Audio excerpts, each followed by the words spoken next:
Good morning students. Class 8th में हिंदी व्याकरण में आज हम सूक्तियाँ पाठ का अध्ययन करेंगे। सबसे पहले हम समझेंगे कि सूक्ति किसे कहते हैं, सूक्ति का क्या अर्थ है।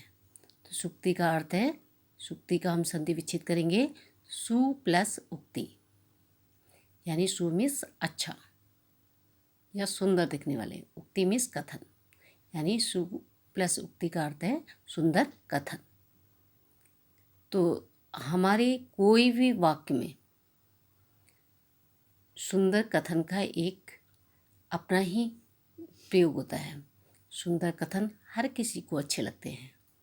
तो जिसको हम सूक्तियों को सुभाषित भी कहा जाता है, यानी सुंदर वचन। सुभाषित का मतलब है सुंदर वचन। कुछ महापुरुषों के जीवन में के अनुभव के द्वारा दिए गए ये अनुभव सूक्तियाँ कहलाते हैं, और ये अनुभव बड़े ही प्रभावी होते हैं।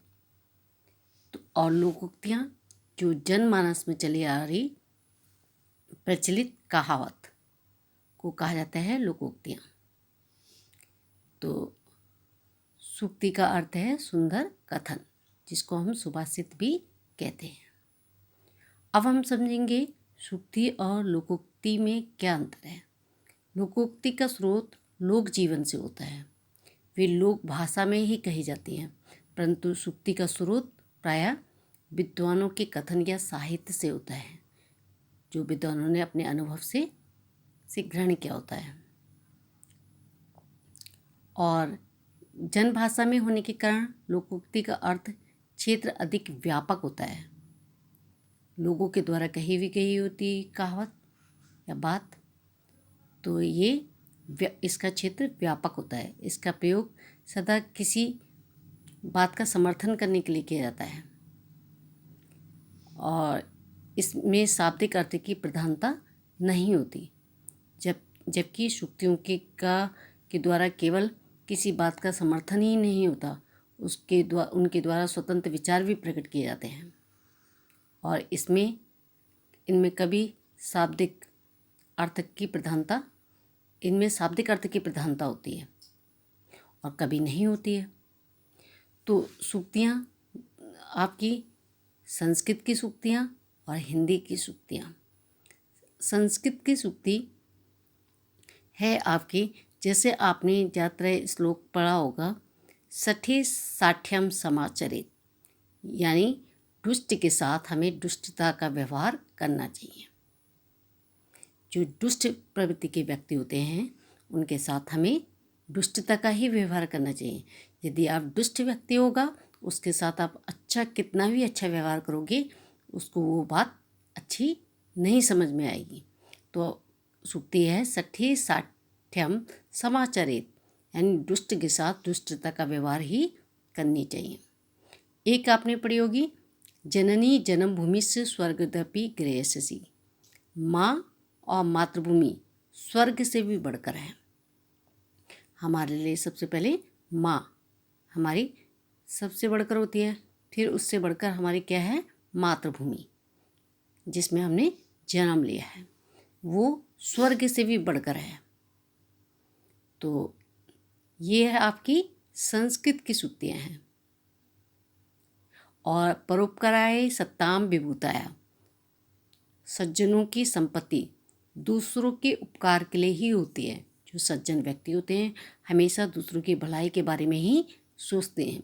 तो सज्जनों की संपत्ति दूसरों के उपकार के लिए ही होती है। तो ये कौन सी सूक्तियाँ हैं आपकी संस्कृत की, जो आपके संस्कृत से ली गई हैं, संस्कृत विषय से। अब है हिंदी सूक्तियाँ। हिंदी की सूक्ति, अब दिन 10 के व्यवहार में झूठे रंग ना भूल, यानी जीवन छोटा है, इसलिए मनुष्य को इसे झूठी चमक दमक में नहीं खोना चाहिए। यानी हमें झूठी दिखावे में ज़्यादा विश्वास नहीं करना चाहिए। हमें जितना भी हमारा जीवन है उसको हम अच्छे कार्यों में लगाना चाहिए।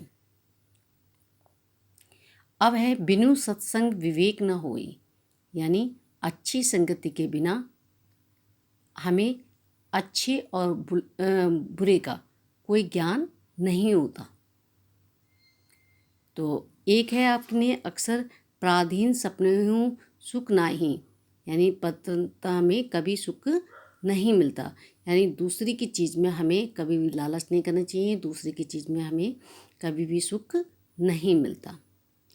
एक है परहित सरिस धर्म नहीं भाई, यानी परहित माने दूसरे का उपकार, यानी परोपकार के समान दूसरा कोई धर्म नहीं है, यानी हम दूसरों की भलाई करेंगे, इससे सबसे बड़ा ये धर्म है। तो परोपकार के समान कोई दूसरा धर्म नहीं है। तो बच्चों, आज आपने सूक्ति के बारे में समझा, सूक्ति का अर्थ समझा, सूक्ति और लोकोक्ति में अंतर समझा, संस्कृत की सूक्ति और हिंदी सूक्तियों का आपने अर्थ समझा। तो आशा करती हूँ कि आपको सूक्तियाँ अच्छे ढंग से समझ में आ गई होंगी। धन्यवाद।